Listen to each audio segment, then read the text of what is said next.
মেধার ভিত্তিতে ৮০% নিয়োগের প্রস্তাব দেবে সরকার, রোববার চূড়ান্ত সিদ্ধান্ত দেবে উচ্চ আদালত। শিক্ষার্থীদের কর্মসূচি সহিংস করেছে জামাত শিবির চক্র, উস্কে দিচ্ছে সুযোগ সন্ধানীরা, মন্তব্য বিশিষ্টজনদের। এবং সভ্যতা শালীনতার অভাবে প্রতিবাদের ভাষা ও ধরন হারিয়েছে নিজস্বতা, ভুক্তভোগী হচ্ছেন আমজনতা।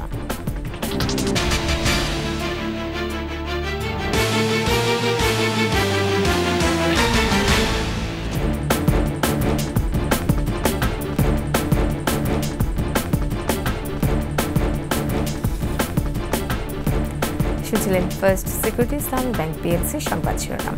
আমন্ত্রণ সকাল ৯টার ২১ সংবাদের সাথে আছেন রোমান আমির। দর্শক, ২১ টেলিভিশনের সংবাদ একই সাথে সরাসরি দেখতে পাবেন আমাদের ফেসবুক পেজ www.facebook.com/2124 অনলাইনে। সংবাদে আরও থাকছে, নন্দিতজন হুমায়ূন আহমেদের প্রয়াণের ১২ বছর, থাকবেন চিরকালীন প্রাসঙ্গিক হয়ে, বলছেন বিশিষ্টজনেরা।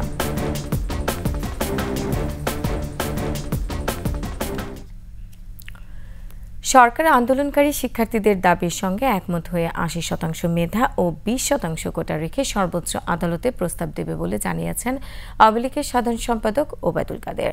গতরাতে ধানমন্ডিতে জরুরি সংবাদ সম্মেলনে এ কথা জানান ওবায়দুল কাদের। আগামী রোববার অ্যাপিল বিভাগে যে শুনানি রয়েছে, সরকারের পক্ষ থেকে আমরা শিক্ষার্থীদের দাবির সাথে সঙ্গতি রেখে ৮০% মেধা কোটা সংরক্ষণের ব্যাপারে ঐকমত্য পোষণ এবং এ ব্যাপারে আমরাই অ্যাপিল বিভাগে প্রস্তাব রাখব। আন্দোলনের নামে বিএনপি জামাতের এক ভিন্ন নৃশংসতা আর মেনে নেওয়া যায় না, সহ্য করা যায় না। আমরা এ নিয়ে কঠোর অবস্থানে আছি। কোনো অপশক্তিকে কোনো প্রকার ছাড় আমরা দেব না। আইন শৃঙ্খলা রক্ষাকারী বাহিনীকে কঠোর পদক্ষেপ গ্রহণের নির্দেশনা প্রদান করেছে। এদিকে কোটা সংস্কার নিয়ে রোববার সকালে শুনানি এবং সেদিনের চূড়ান্ত সিদ্ধান্ত আসবে বলে জানিয়েছেন অ্যাটর্নি জেনারেল AM আমিনুদ্দিন। আন্দোলনরত শিক্ষার্থীরা চাইলে নিজেরা অথবা আইনজীবীর মাধ্যমেও বক্তব্য রাখতে পারেন বলেও জানান রাষ্ট্রের প্রধান আইন কর্মকর্তা। মাননীয় চেম্বার আদালতে গিয়েছিলাম এবং চেম্বার জাজ, বিজ্ঞ চেম্বার জাজ আমাদের শুনানি করে মাননীয় বিচারপতি আমাদের এটা রোববার উপরের দিকে তালিকাভুক্ত করার জন্য নির্দেশনা প্রদান করেন। সেই অনুযায়ী সুপ্রিম কোর্টের রেজিস্ট্রি এটাকে রবিবারে শুনানির জন্য ৩ নম্বর ক্রমিকে স্থান দিয়েছেন। ছাত্ররা যে দাবি করতেছে, আমরা তো সরকার তো নীতিগতভাবে এই সাথে একমত যে এইভাবে এত বেশি কোটা থাকা উচিত না এবং সংস্কার তারা যাচ্ছেন, সেই সংস্কারের পক্ষে আমরা কথা বলবো। আমরা কোনোভাবেই আমাদের নীতিগত সিদ্ধান্ত হচ্ছে সংস্কারের পক্ষে আমরা কথা বলবো। ওনাদের বক্তব্য যদি রাখতে চায় ওনারা দিতে পারেন এবং আমাদের কয়েকজন বিজ্ঞ সিনিয়র আইনজীবী আমি দেখলাম ওনারা বলছেন যে যদি কেউ আসে ওনারা বিনা পারিশ্রমিকে এই মামলাটা করে ওনাদের পক্ষে দাঁড়াবেন। কোটা সংস্কারের দাবিতে সারা দেশে শিক্ষার্থীদের কর্মসূচি সহিংস করে তুলেছে স্বাধীনতা বিরোধী জামায়াত শিবির চক্র, আর তা উস্কে দিচ্ছে বিএনপি সহ সুযোগ সন্ধানীরা। তাদের টার্গেট সরকারকে বেকায়দায় ফেলা। বিশিষ্টজনরা বলছেন সূক্ষ্ম পরিকল্পনাতেই এমন সহিংস পরিস্থিতি। দীপু সিকদারের রিপোর্ট। যাত্রাবাড়ি সহ আশপাশের এলাকায় আইন শৃঙ্খলা রক্ষাকারী বাহিনীর সঙ্গে রাতভর চলে সংঘর্ষ।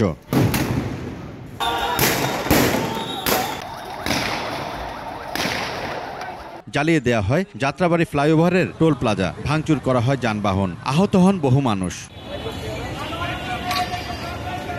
খোদ রাজধানীর বিভিন্ন জায়গায় আন্দোলনের নামে দফায় দফায় গুরুত্বপূর্ণ স্থাপনা টার্গেট করে হামলা চালানো হচ্ছে, দেয়া হচ্ছে আগুন।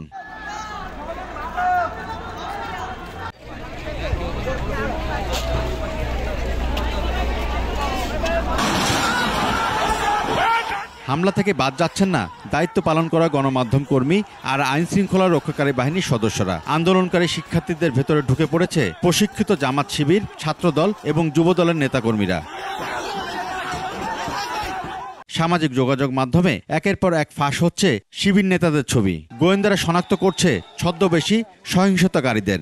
আমরা এদেশের রাষ্ট্রীয় সম্পদ নষ্ট করবে, দেশকে অস্থিতিশীল করবে এবং তারা তাদের অফিসে বোমা লাঠি রেখে তারা পরবর্তী দিনগুলিতে তারা অরাজকতা সৃষ্টি করবে, সেটা তো আসলে আমরা করতে দিতে পারি না। কূট পরিকল্পনা অনুযায়ী সহিংসতা চালানো হচ্ছে বলে মনে করেন এই লেখক গবেষক। কোটা যারা আন্দোলন করছেন তাদের বিরুদ্ধে কোনো কথা নেই, তারা কোমলমতি শিক্ষার্থী, তারা যৌক্তিক দাবি হয়তো করেছেন, সেটি বিবেচনা করা যেতেই পারে। আদালত তো আছেই, আদালত তো বিবেচনা করছেনই। একদল যুদ্ধাপরাধীর দল, স্বাধীনতা বিরোধীদের রাজনৈতিক দল, তারা এটার ভেতরে উস্কানি দিচ্ছেন, অর্থ দিচ্ছেন, যোগান দিচ্ছেন এবং এদেরকে খেপিয়ে তুলছেন। সহিংসতা দমনে এত কালক্ষেপণ কেন তা খতিয়ে দেখারও অনুরোধ বিশিষ্টজনদের। দীপু শিকদার, 21 টেলিভিশন, ঢাকা। সভ্যতার শালীনতার অভাবে প্রতিবাদের নান্দনিক ভাষা হারিয়েছে নিজস্বতা। অধিকার কিংবা দাবি আদায়ের প্রাচীন মাধ্যমগুলো প্রতিবাদের খোলসে দিন দিন সহিংস হয়ে উঠেছে। দায়িত্বশীলতার বালাই নেই অথবা যে কোনো ইস্যুকে রাজনৈতিক গোষ্ঠীর স্বার্থে ব্যবহারের প্রবণতায় ভুক্তভোগী আমজনতা। দর্শক, প্রতিবাদের ভাষা ও মানুষের দুর্ভোগ নিয়ে 21 স্পেশালে আকবর হোসেন সুমনের 2 পর্ব প্রতিবেদনের আজ দেখুন প্রথম পর্ব, জানাচ্ছেন আশরাফ শুভ।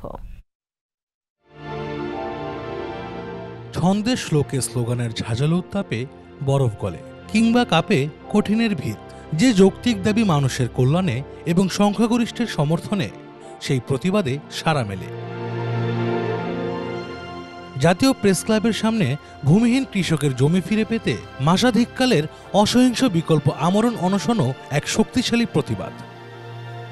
ওরা গভীর রাতে আমাকে মারধর করে ঘর থেকে বের করে দিয়ে, আমার নাবালক সন্তানকে বের করে দিয়ে ওরা সব কিছু একবার লুটপাট করে ফেলছিল।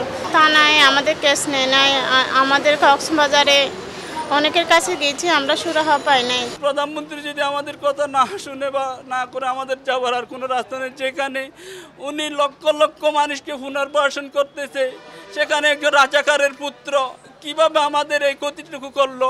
অথচ কোনো কোনো গোষ্ঠী আন্দোলনের মোড়কে সড়ক অবরোধ, যানবাহন ভাঙচুর ও অগ্নিসংযোগ বাড়ায় নিত্য জনদুর্ভোগ। সময়, অর্থ, প্রাণ হয় ক্ষয়ক্ষতি। কিছু পাচ্ছি না, কিন্তু আমার খুব প্রচন্ড কষ্ট হচ্ছে। শাহবাগ থেকে যাব সংসদ ভবনের ওইদিকে, কিন্তু বাচ্চা নিয়ে তোর গাড়িও পায় না, খুব কষ্ট হইতেছে রাস্তার মধ্যে। এখন যাত্রী নাই, এখন তেলের টাকা হবে না, যাত্রী নেমে গেছে সব। আমি মহাজনদের কি হিসাব দিব? এখন কখন ছাড়বে, কখন টিপ মারবো, কখন টাকা দিব? আমরা তো আজকে বেতনই পাবো না। বিশেষ কোনো ব্যক্তি বা গোষ্ঠীর নিজস্ব প্রয়োজনে রাষ্ট্রীয় সম্পদ অথবা জনগণের ক্ষতি সংবিধান পরিপন্থী। আন্দোলন করতেছেন, করেন, সরকারের সাথে বসেন, সরকারেরও একটা ডিসিশন নেওয়া উচিত। রাস্তার যে অবস্থা, অবরোধের কারণে এখন বাচ্চা প্রায় 2টা অফিস যাইতে পারলাম না, রাস্তার মধ্যে ভোগান্তির মধ্যে আছি। গণতন্ত্র, আইনের শাসন, বাক ও ব্যক্তি স্বাধীনতা, ভোটাধিকার সহ মৌলিক অধিকারের শর্ত পূরণেই রাষ্ট্রের কাছে নাগরিকের ন্যায্য পাওনা। তবে সেই পাওনা বুঝে নিতে দায়িত্বশীল হতে হয়। আশরাফ শুভ, 21 টেলিভিশন, ঢাকা। সংবাদের পর্যায়ে একটি বিরতি নিচ্ছি, যখন ফিরছি তখন অন্যান্য খবরের সঙ্গে আরও থাকবে। প্রাকৃতিক দুর্যোগ মোকাবেলা করেই টিকে থাকেন হাওড়ের মানুষ, গ্রামগুলোতে প্রতিরক্ষা দেয়াল নির্মাণের দাবি। আবার আমন্ত্রণ সকাল 9টার 21 সংবাদে। হুমায়ুন আহমেদের গল্প উপন্যাসের প্রভাবে বাংলাদেশে ভারত সহ বিদেশি সাহিত্যিকদের বাজার কমলেও অনুবাদের অভাবে নোবেল সহ আন্তর্জাতিক পুরস্কার পাননি। তার লেখায় বঙ্গভঙ্গ, দেশভাগ, ভাষা আন্দোলন, মুক্তিযুদ্ধ চিত্রিত হয়েছে নান্দনিকভাবে। হুমায়ুনই প্রথম যুদ্ধাপরাধীদের বিচারের নিমিত্তে গল্প লিখে জনমত গঠনে ভূমিকা রাখেন। প্রয়াণের 12 বছরে বাংলা সাহিত্যের প্রবাদ পুরস্কার স্মরণ করছেন আদিত্য মানু।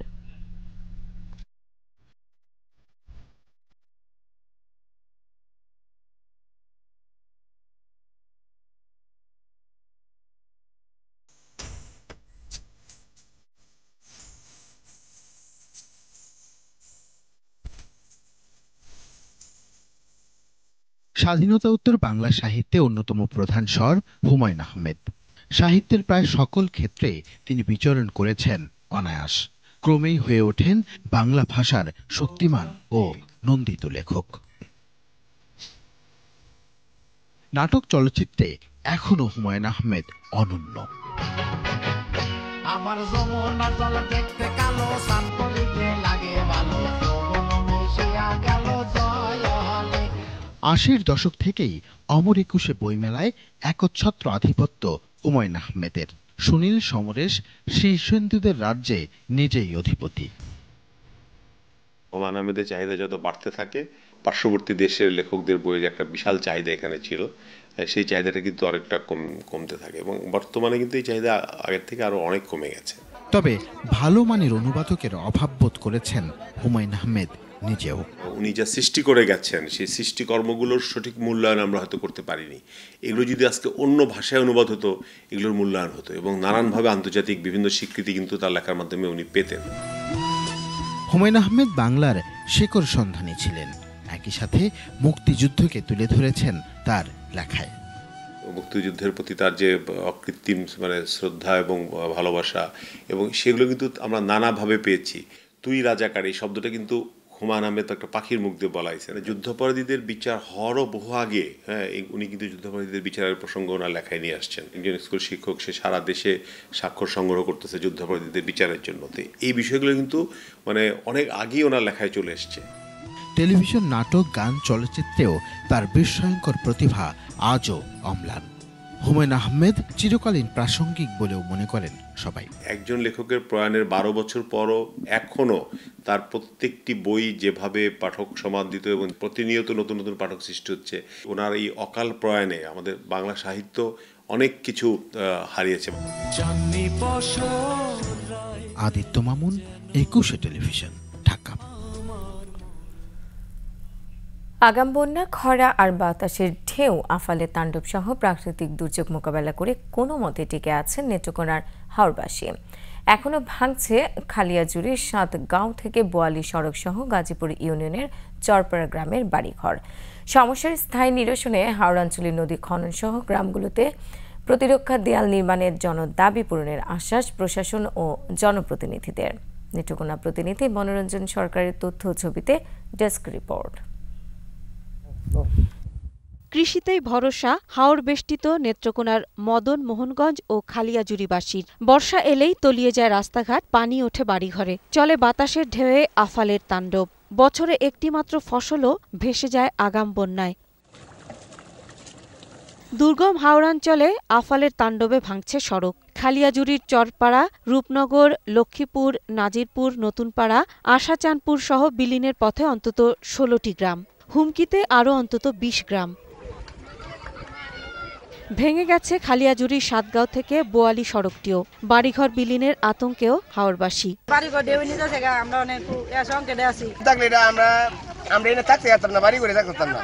মানুষ নিয়ে চলতে পারি না, ফ্যামিলির সমস্যা হয়। 7 গাঁও থেকে ইসাপুর পর্যন্ত রাস্তাটা খুবই খারাপ, খুব ভয়াবহ, আমাদের গাড়ি চালানো খুব কঠিন। নদী খনন সহ ঝুঁকিপূর্ণ গ্রামগুলোর চারপাশে প্রতিরক্ষা দেয়াল নির্মাণ করে ঝুঁকি থেকে রক্ষার দাবি তাদের। একমাত্র বুড়ো ফসল উপর নির্ভরশীল, আর এই ফসল পাহাড়িয়া ঢলে অকাল বন্যায় প্লাবিত হয়ে অনেক সময় ফসল নষ্ট হয়ে যায়।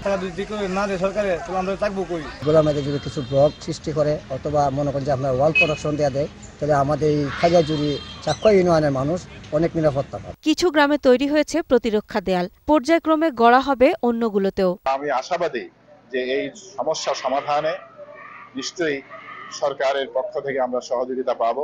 চিরসঙ্গী প্রাকৃতিক দুর্যোগ থেকে চির মুক্তি চান হাওরবাসী। মাসুম আলিসা, একুশে টেলিভিশন। এবার আমাদের সাপ্তাহিক আয়োজন জনদুর্ভোগ।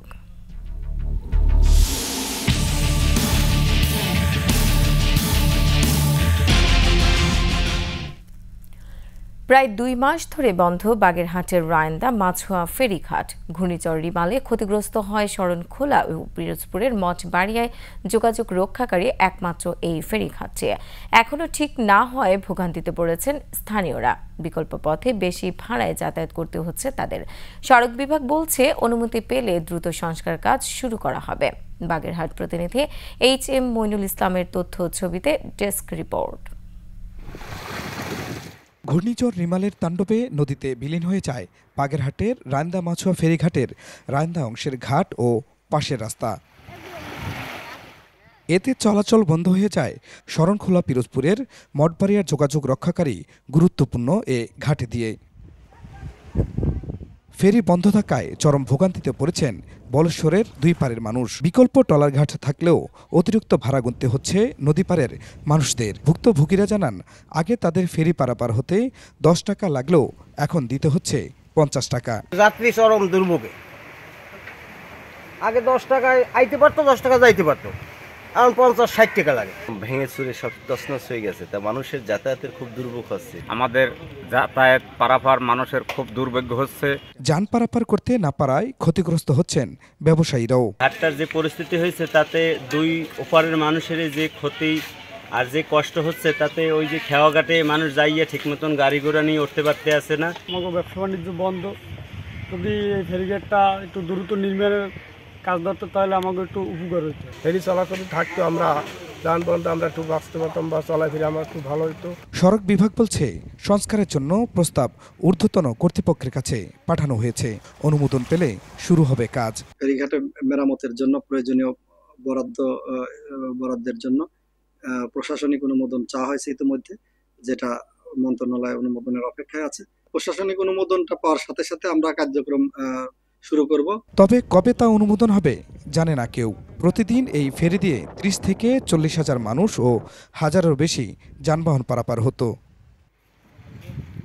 খুরশিদ আলম মুকুল, 21 টেলিভিশন। আর এরই সাথে শেষ করছি সকাল 9টার 21 সংবাদ। যাবার আগে ফার্স্ট সিকিউরিটি ইসলামী ব্যাংক পিএলসি সংবাদ শিরোনামগুলো আরও একবার। মেধার ভিত্তিতে 80% নিয়োগের প্রস্তাব দেবে সরকার, রোববার চূড়ান্ত সিদ্ধান্ত দেবে উচ্চ আদালত। শিক্ষার্থীদের কর্মসূচি সহিংস করেছে জামাত শিবির চক্র, উস্কে দিচ্ছে সুযোগ সন্ধানীরা, মন্তব্য বিশিষ্টজনদের। এবং সভ্যতা শালীনতার অভাবে প্রতিবাদের ভাষা ও ধরন হারিয়েছে নিজস্বতা, ভুক্তভোগী হচ্ছেন আমজনতা।